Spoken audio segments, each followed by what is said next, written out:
Hi all, welcome to Achu Vedu vlog. ഇന്ന് നമുക്ക് super moist ആയിട്ടുള്ള ഒരു ലെമൺ ലോഫ് കേക്കിൻ്റെ റെസിപ്പി കാണാം. അതിനു മുന്നേ നമ്മുടെ ചാനൽ ആദ്യമായിട്ട് കാണുവാണെങ്കിൽ ഒന്ന് ലൈക്ക് ചെയ്ത് സബ്സ്ക്രൈബ് ചെയ്ത് നമ്മളെ സപ്പോർട്ട് ചെയ്യണേ. ആദ്യം ഒരു മിക്സിംഗ് ബൗളിലേക്ക് 1 കപ്പ് പഞ്ചസാര എടുക്കുക. ഇനി ഞാനിവിടെ എടുത്തിരിക്കുന്നത് നാരങ്ങയുടെ തൊലി ഗ്രേറ്റ് ചെയ്തതാണ്. അത് ഏകദേശം 1 ടീസ്പൂൺ ഉണ്ട്. ആ ലെമണിൻ്റെ എക്സ്ട്രാക്റ്റ് ഫുൾ ആ പഞ്ചസാരയിലേക്ക് മിക്സ് ആവണം. അതുവരെ ഒന്ന് നന്നായിട്ട് ഇളക്കി കൊടുക്കാം.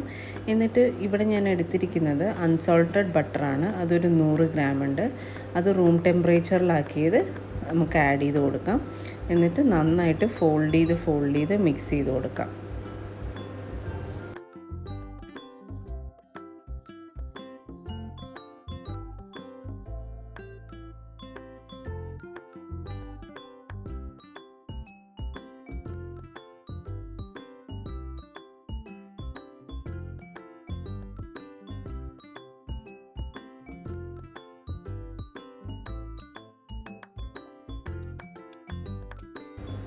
ഇങ്ങനെ നന്നായിട്ട് കുറച്ച് നേരം നമ്മൾ ഫോൾഡ് ചെയ്തിട്ട് തന്നെ മിക്സ് ചെയ്ത് കൊടുക്കണം.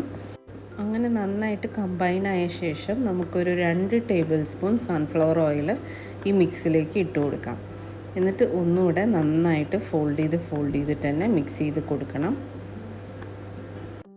ഒരു 2 മിനിറ്റ് ഇങ്ങനെ ഫോൾഡ് ചെയ്ത് മിക്സ് ചെയ്തതിന് ശേഷം നമുക്കൊരു വിസ്ക് എടുത്തിട്ട് നല്ല അത്യാവശ്യം സ്പീഡിൽ ഇങ്ങനെ ചെയ്ത് കൊടുക്കാം. ബീറ്ററിൽ ചെയ്യുവാണെങ്കിൽ എളുപ്പമാവും. ഇങ്ങനെ വിസ്ക് ഉള്ളവർ വിസ്ക് വെച്ചിട്ട് തന്നെ ഇങ്ങനെ ഒന്ന് ബീറ്റ് ചെയ്ത് കൊടുക്കുക. ഇനി ഇതിലേക്ക് 2 മുട്ടയാണ് ആഡ് ചെയ്യുന്നത്. റൂം ടെമ്പറേച്ചറിലുള്ള മുട്ടയാണ്. അത് ഓരോ മുട്ടയും വീതം ഗ്രാജുവലി നമ്മൾ ആഡ് ചെയ്ത് കൊടുക്കുക. ആദ്യം ഒരു മുട്ട ആഡ് ചെയ്തിട്ട് ഒന്ന് മിക്സ് ചെയ്തതിന് ശേഷം രണ്ടാമത്തെ മുട്ട ആഡ് ചെയ്യുക, പിന്നെയും ഒന്ന് മിക്സ് ചെയ്യുക. അങ്ങനെ ഒരു സ്റ്റിഫായിട്ടുള്ളൊരു പീക്ക് വരുന്നത് വരെ നമ്മൾ വിസ്ക് വെച്ച് നന്നായിട്ടൊന്ന് മിക്സ് ചെയ്ത് കൊടുക്കണം. ഇതേപോലെ സ്റ്റിഫായിട്ട് വരും നമ്മുടെ ബാറ്റർ.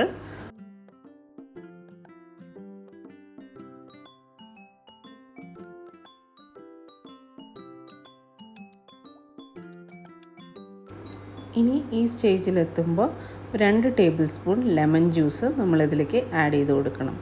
ലെമൺ ലോഫ് കേക്ക് അല്ലേ, അപ്പോൾ ലെമണിൻ്റെ ഫ്ലേവർ ഇത്തിരി വരാൻ വേണ്ടിയിട്ടാണ് 2 table spoon lemon juice add ചെയ്ത് കൊടുക്കുക.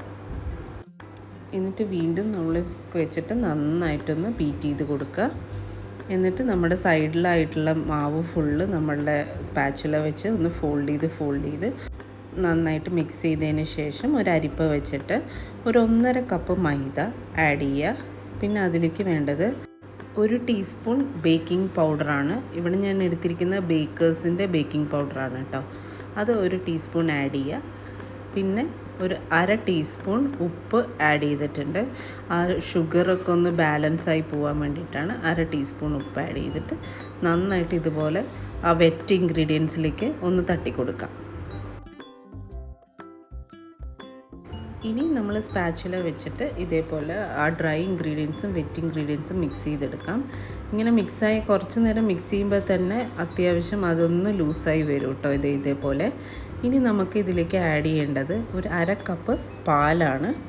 അത് റൂം ടെമ്പറേച്ചറിലുള്ള പാലാണ് കേട്ടോ. അതും കൂടെ ആഡ് ചെയ്തിട്ട് നമുക്ക് നന്നായിട്ടൊന്ന് മിക്സ് ചെയ്ത് കൊടുക്കാം. ഓരോ മൈദ വെച്ചിട്ടും ഈ പാലിൻ്റെ മെഷർമെൻറ്റ് വ്യത്യാസം വരും. അപ്പം ഭയങ്കര തിക്കായിട്ട് തോന്നുവാണെങ്കിൽ നിങ്ങൾ കുറച്ച് പാലും കൂടെ ഒഴിക്കുക. ഇനി ഞാനിവിടെ എടുത്തിരിക്കുന്നത് മേയറിൻ്റെ ലോഫ് പാനാണ്. ഇതിലേക്കാണ് നമ്മൾ ബാറ്റർ ഒഴിക്കാൻ പോകുന്നത്. ഇത് ആമസോണിൽ നിന്ന് പർച്ചേസ് ചെയ്തതാണ്. ഞാൻ ലിങ്ക് ഡിസ്ക്രിപ്ഷനിലിടാം. അപ്പോൾ ഇത് നോൺ സ്റ്റിക്ക് പാനാണ്. അതുകൊണ്ട് ബട്ടർ പേപ്പറിൻ്റെ ഒന്നും ആവശ്യമില്ല. നമുക്ക് കേക്ക് ഈസിലി ഡീമോൾഡ് ചെയ്തെടുക്കാൻ പറ്റും. അപ്പോൾ ഞാനിവിടെ ഓയിലൊന്ന് ഗ്രീസ് ചെയ്തിട്ടുണ്ട് പാനിൽ. ഇനി ഞാനിത് ബേക്ക് ചെയ്യുന്നത് എയർ ഫ്രയറിലാണ്. നിങ്ങളുടെ കയ്യിൽ ഓവനോ എയർ ഫ്രയറോ ഇല്ലെങ്കിലും സാരമില്ല, നിങ്ങൾക്ക് കുക്കറിലും ഈസിലി ആയിട്ട് ബേക്ക് ചെയ്തെടുക്കാം. അതെങ്ങനെ ചെയ്യേണ്ടതെന്നുള്ളത് ഞാൻ നമ്മുടെ ഡാർക്ക് ചോക്ലേറ്റ് കേക്കിൻ്റെ റെസിപ്പിയിൽ ഞാൻ പറഞ്ഞിട്ടുണ്ട്. അപ്പോൾ ആ ലിങ്ക് ഞാൻ ഡിസ്ക്രിപ്ഷനിൽ ആഡ് ചെയ്തേക്കാം, ഒന്ന് കണ്ടു നോക്കണേ. ഇനി ഇതേപോലെ ഒന്ന് പാൻ ടാപ്പ് ചെയ്തിട്ട് അതിൻ്റെ എയർ ബബിൾസൊക്കെ പോകാൻ വേണ്ടി ഒന്ന് ടാപ്പ് ചെയ്ത് കൊടുക്കാം. ഇത് ബേക്ക് ചെയ്തതിന് ശേഷം നമുക്ക് ഇതേപോലെ കിട്ടും. ഇനി നമുക്ക് ലെമൺ ഗ്ലേസ് ഉണ്ടാക്കാം. ലെമൺ ഗ്ലേസ് ഉണ്ടാക്കാൻ വേണ്ടിയിട്ട് ഒരു 1/3 കപ്പ് ഐസിങ് ഷുഗർ എടുക്കുക. അതിലേക്ക് ഇതേപോലെ തന്നെ 2 ടേബിൾ സ്പൂൺ ലെമൺ ജ്യൂസ് ഇട്ട് കൊടുക്കാം. എന്നിട്ട് നന്നായിട്ടൊന്ന് മിക്സ് ചെയ്ത് കൊടുക്കുക. അപ്പോൾ നല്ലൊരു ഗ്ലേസ് പോലത്തെ ഒരു കൺസിസ്റ്റൻസിയിൽ നമുക്ക് കിട്ടും. എന്നിട്ട് നമുക്കത് അങ്ങനെ കേക്കിൻ്റെ മുകളിലേക്ക് പതിയെ പതിയെ ഒഴിച്ചു കൊടുക്കാം. ഇത് ഉള്ളിൽ നല്ല സോഫ്റ്റും പുറത്ത് ഈ ഗ്ലേസിൻ്റെ ഒരു ചെറിയ പുളിപ്പും ആയിട്ടുള്ള ഒരു കേക്കാണ്. എന്തായാലും വീട്ടിലെല്ലാവർക്കും ഇത് ഇഷ്ടമായി. നിങ്ങളും ട്രൈ ചെയ്ത് നോക്കുക. ഇഷ്ടപ്പെട്ടാൽ നമ്മളുടെ ചാനൽ ലൈക്ക് ചെയ്യുക, സബ്സ്ക്രൈബ് ചെയ്യുക, നമ്മളെ സപ്പോർട്ട് ചെയ്യുക. Thank you for watching.